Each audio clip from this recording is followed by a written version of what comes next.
Aircraft carriers are a great way to project your sovereignty beyond your national boundaries. They are like floating military bases and they can deliver all sorts of fun ordnance against your enemies. But what if we made aircraft carriers fly just like those monstrous shield helicarriers we see in the Marvel movies? Is this a feasible design that we can actually recreate with our current technology and material science? Is it even something we will want to build? Well, that's what we are going to take a look in today. The shield helicarrier is not as random as it might seem.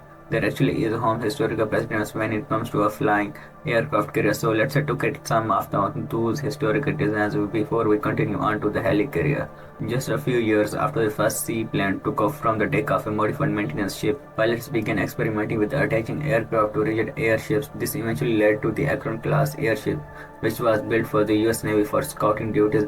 The Akron class was around 239 meters in length and could carry and launch planes from a tree-based recovery system. These planes could also be stored inside internal hangars. The designers of the Akron-class airship learned some pretty quick lessons. One was that airships are inherently very dangerous. The USS Akron was caught in a thunderstorm off the coast of New Jersey, and 73 of 75 crew members on board were killed. One thing the designers of this airship learned was that an aircraft carrier that flies does not need a flight deck. I mean, think about it. The reason why waterborne carriers need a flight deck is because the planes start off at sea level and need to build up enough speed on the runway so they can generate enough lift to get airborne. But if you are in mid-air, you can just allow gravity to help you pick up enough speed so that you can start flying.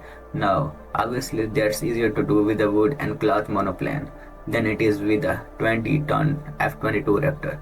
But either way, I don't really think the flight deck that we see on the Helicarrier is actually necessary. I also imagine trying to fly with a gigantic rectangular shaped flight deck will really limit your craft's aerodynamic qualities. So the trapeze teaser system or some kind of alternative method could be just as effective as it is. It is quick at launching and recovering ships while saving a considerable amount of space. Another historical example of an airborne aircraft carrier involved at Boeing 747, which carried microjet fighters internally. It was considered technically feasible by the DoD in 1973, but it was not the most practical or cost-efficient design, so it ended up being scrapped. One of the major problems was probably trying to land inside of a moving 747. It doesn't seem very safe or easy, especially when you consider how violent a 747's wake.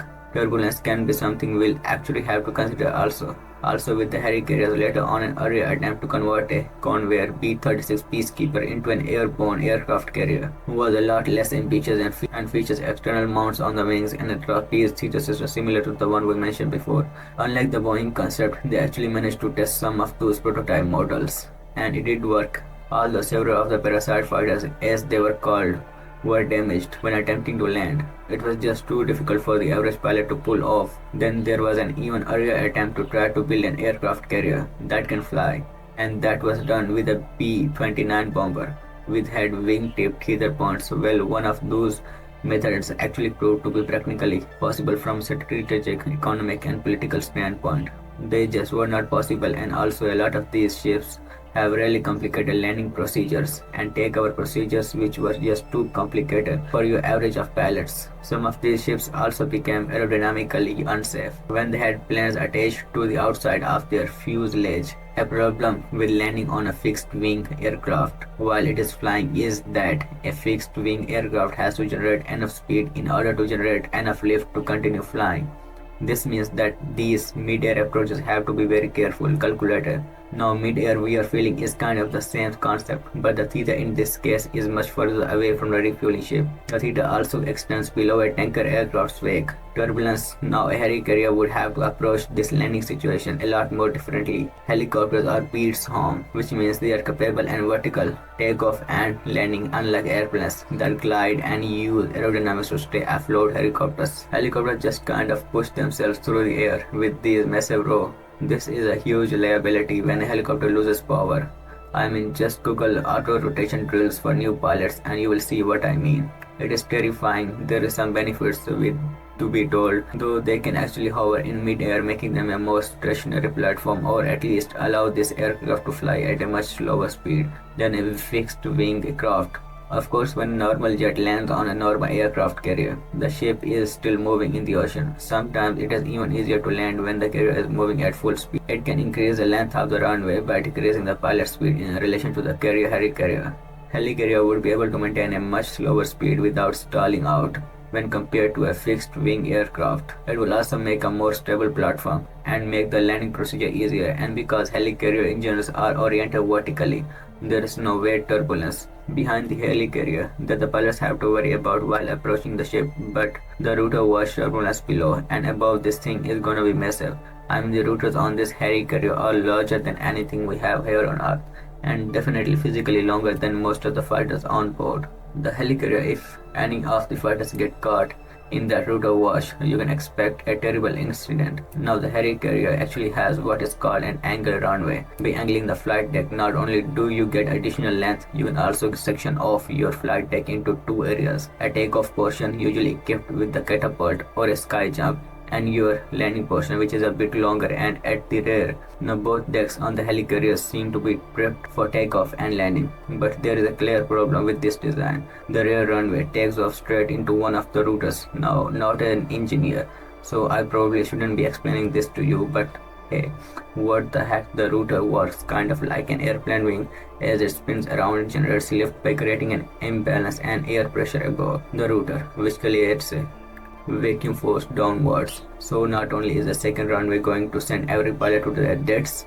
it is also going to cause one of the engines to explode as a result. This is what you call form over function. You basically had some creative director who said, hey, we want to make the Nimitz into a flying helicopter helicarrier, and to be fair, it looks awesome, but it clearly would never work. And while on the matter of those rotors, the helicarrier's rotors are actually way too small for the ship to actually fly. The guys over at the Void did some mathematical wizardry and came to a conclusion that in order to generate enough thrust to fly an aircraft carrier this size, you would have to have rotors roughly around this size, which makes sense because proportionately speaking, the rotors on the Helicarrier are far smaller than anything we ever see on a helicopter. As a matter of fact, I have never seen a helicopter which was bigger than its rotor blades. We are not even sure if it is possible to create a rudder this large. I mean, creating the rotors on a helicopter is one of the most complicated parts of the design process and includes a lot of advanced material science, and to upscale this design to that size,